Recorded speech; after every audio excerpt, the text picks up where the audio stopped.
Hai, Assalamualaikum. Apa kabar semua?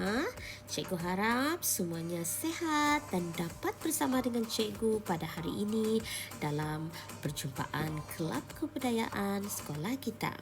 Baiklah, hari ini kita akan meneroka berkaitan dengan permainan tradisional di Malaysia bersama dengan Cikgu Sudiani.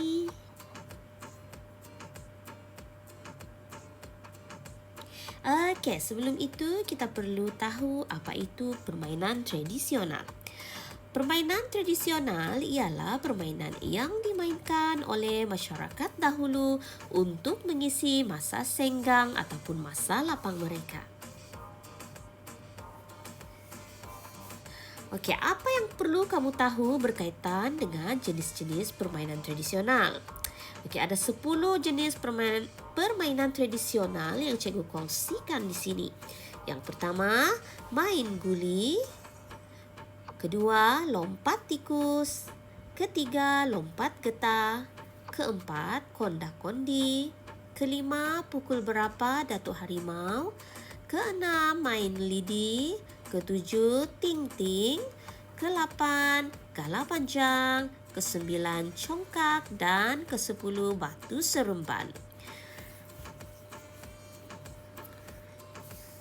Okey, mari kita lihat 10 jenis permainan tersebut secara rawak.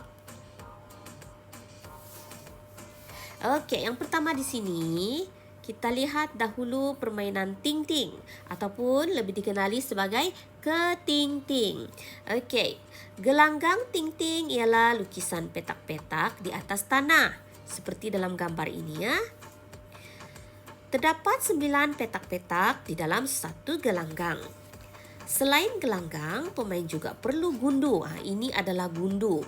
Gundu ialah satu objek yang menunjukkan kedudukan mereka di petak-petak gelanggang. Gundu digunakan untuk dibaling ke dalam petak ting-ting. Okey, sekarang kita lihat batu seremban ataupun di Sabah kita panggil main batu.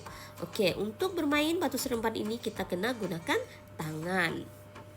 Okey, permainan batu seremban cuma memerlukan beberapa biji buah, guli kaca, biji getah, anak batu kerikil atau ketulan-ketulan objek lain yang berbentuk bulat biasa digunakan. Lazimnya sebanyak 5 biji.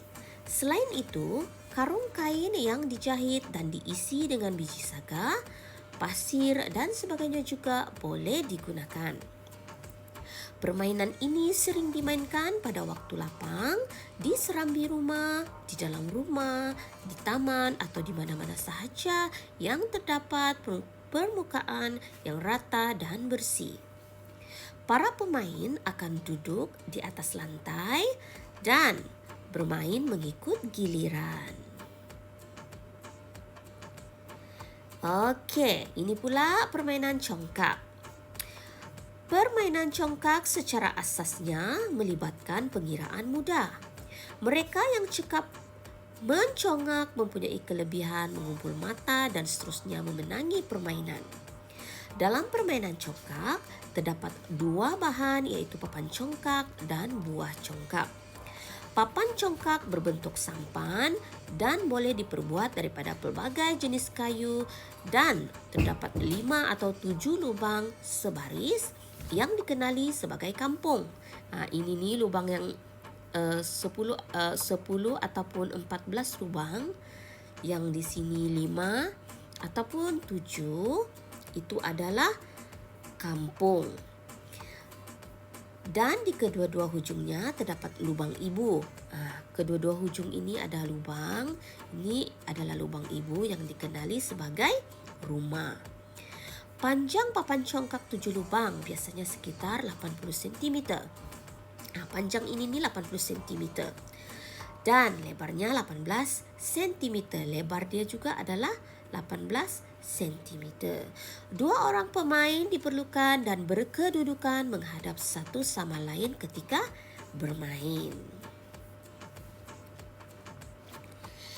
Okey, sekarang kita lihat permainan lompat getah. Ini juga kita biasa mainkan. Oke, permainan lompat getah memerlukan sekurang-kurangnya 3 orang pemain, yaitu 2 orang akan memegang getah. Ini 2 orang ini akan memegang getah dan seorang lagi akan melompat. Ini yang akan melompat. Permainan ini biasanya dimainkan oleh kanak-kanak perempuan, tetapi boleh juga dimainkan oleh kanak-kanak lelaki. Semakin ramai pemain, maka permainan ini akan menjadi semakin seronok. Apabila pemain melebihi daripada 3 orang, kumpulan akan dibentuk menjadi 2. Setiap kumpulan akan menunggu giliran untuk melompat. Setiap kumpulan mempunyai ketua masing-masing yang akan memulakan lompatan diikuti oleh ahlinya. Oke, itu berkaitan dengan lompat getah. Oke, sekarang kita beralih kepada lompat tikus seperti yang kamu lihat pada gambar. Oke, tikus melompat. Permainan lompat tikus ini memerlukan pergerakan berlari, melompat dan juga merangkak bagi melepasi halangan tangan serta kaki 2 orang rakan sepermainan. Melalui pergerakan-pergerakan dalam permainan ini, ianya secara tidak langsung dapat meningkatkan kemahiran motor kasar anak. Permainan ini menggunakan tangan di mana ada 2 orang yang bertindak membuat halangan. Ini 2 orang yang membuat halangan. Yang lain bertindak sebagai pemain yang perlu melepasi halangan. Pemain ini perlu melepasi halangan yang dibuat. 2 orang itu perlu membuat halangan daripada paling rendah sehingga tinggi dan daripada lubang kecil sehingga lubang besar. Pemain yang lepas ke semua halangan adalah pemenang. Okey, sekarang kita lihat main guli seperti yang ada pada gambar. Untuk memulakan permainan, setiap pemain hendaklah meleretkan biji guli masuk ke dalam lubang induk. Guli yang masuk ke dalam lubang induk atau yang terhampir adalah dikira sebagai pemain yang pertama memulakan permainan dan diikuti oleh guli-guli kedua hampir dan seterusnya. Pemain pertama akan menjentik gulinya kepada semua guli yang berada di dalam kawasan bulatan agar terkeluar. Sekiranya jentikan tidak mengena, ia dikira mati dan pemain kedua akan membuat jentikan kepada guli-guli yang ada. Begitulah seterusnya sehingga semua pemain selesai membuat jentikan ke atas guli pemain lainnya. Itu berkaitan dengan main guli. Sekarang kita lihat permainan konda-kondi. Seperti yang kita lihat pada gambar, ada 2 kayu di sini yang diletak pada lubang kecil dan yang dipegang adalah panjang sedikit. Okey, mari kita terokai permainan ini. Permainan konda-kondi dimainkan oleh 2 pasukan. Setiap pasukan terdiri daripada 2 orang pemain. Permainan akan jadi lebih meriah sekiranya dimainkan lebih dari 6 orang dalam satu pasukan. Cara memulakan permainan, undian cara one to som akan dilakukan untuk menentukan pasukan yang harus memulakan permainan terlebih dahulu. Okey, undian one to som ini samalah dengan apa yang kita buat di Sabah, iaitu choose. Sanalah keluar gunting, kertas, batu, penukul semua keluar. Yang paling kuat itulah yang menang. Okey. Pemain pertama memulakan permainan dengan meletakkan kayu anak melintang di lubang. Ini kayu anak yang kecil itu. Manakala kayu ibu menyungkit kayu anak. Ini kayu ibu yang panjang ni untuk menyungkit kayu yang kecil ini. Supaya melambung ke udara. Selepas itu pemain pertama meletakkan kayu ibu di lubang. Pada masa yang sama, pemain pasukan lawan hendaklah cuba menyambut anak kayu ataupun kayu anak yang dikuis oleh pemain sebelum jatuh ke tanah. Okey, itulah permainan konda-kondi. Okey, sekarang kita lihat permainan galah panjang seperti yang kita lihat di sini. Ada garisan-garisan kawasan, ada orang memijak garisan. Okey, mari kita lihat. Setiap kumpulan akan melakukan pemilihan ketua.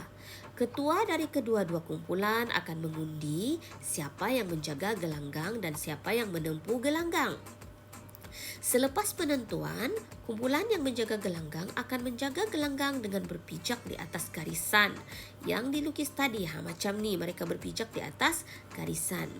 Ketua akan menjaga garisan tengah dan bebas pergi ke mana-mana garisan, depan atau belakang. Kumpulan menempuh gelanggang akan berkumpul di depan. Seterusnya, ketua akan menyapakan tangannya dengan ketua pihak lawan. Seterusnya, mereka berlari masuk ke dalam gelanggang. Penjaga akan menjaga kawasannya agar pihak penempuh tidak melepasi garisan yang dijaganya. Penempuh akan menempuh sampai melepasi garisan paling akhir tanpa disentuh oleh penjaga gelanggang dan kemudiannya berpatah balik.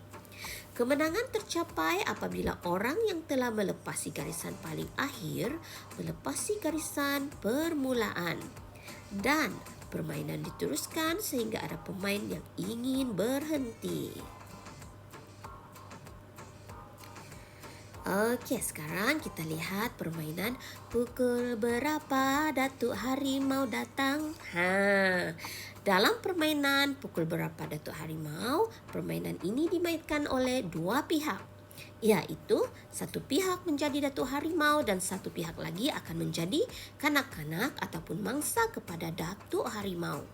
Kumpulan kanak-kanak perlu bertanya waktu Datuk Harimau tersebut datang, manakala Datuk Harimau menyatakan waktu tersebut, tapi Datuk Harimau akan mengejar di saat-saat akhir permainan. Permainan ini mampu memberi keseronokan kepada pemain ataupun kanak-kanak, di samping dapat menghilangkan tekanan mereka. Permainan pukul berapa Datuk Harimau ini juga dapat menggalakkan kanak-kanak berinteraksi dengan kanak-kanak lain dan mengajar mereka waktu kiraan dan masa. Okey, sekarang permainan main lidi. Main lidi. Seperti yang kita lihat di sini, banyak lidi-lidi. Okey, mari kita lihat. Sediakan lantai yang lapang. Pemain pertama genggam batang lidi dan lepaskan ke lantai. Cuba ambil sebanyak mungkin batang lidi tanpa menggerakkan yang lain. Kena ambil semua batang lidi ini, tetapi lidi-lidi yang lain tidak boleh digerakkan. Jika ada batang lidi yang terusik dan bergerak, walaupun sedikit, pemain akan hilang giliran. Setiap batang lidi perlu diambil sebatang demi sebatang sehingga semuanya habis diambil tanpa menggerakkan lidi yang lain. Itulah cara bermain lidi. Okey, itu sahaja untuk perkongsian pada hari ini. Cikgu harap semua ini bermanfaat dan dapat kamu ingat untuk menjawab soalan kuis sebentar lagi. Okey, sehingga berjumpa lagi di perjumpaan yang akan datang. Dan jangan lupa subscribe channel Cikgu Sudiani. Bye. Assalamualaikum.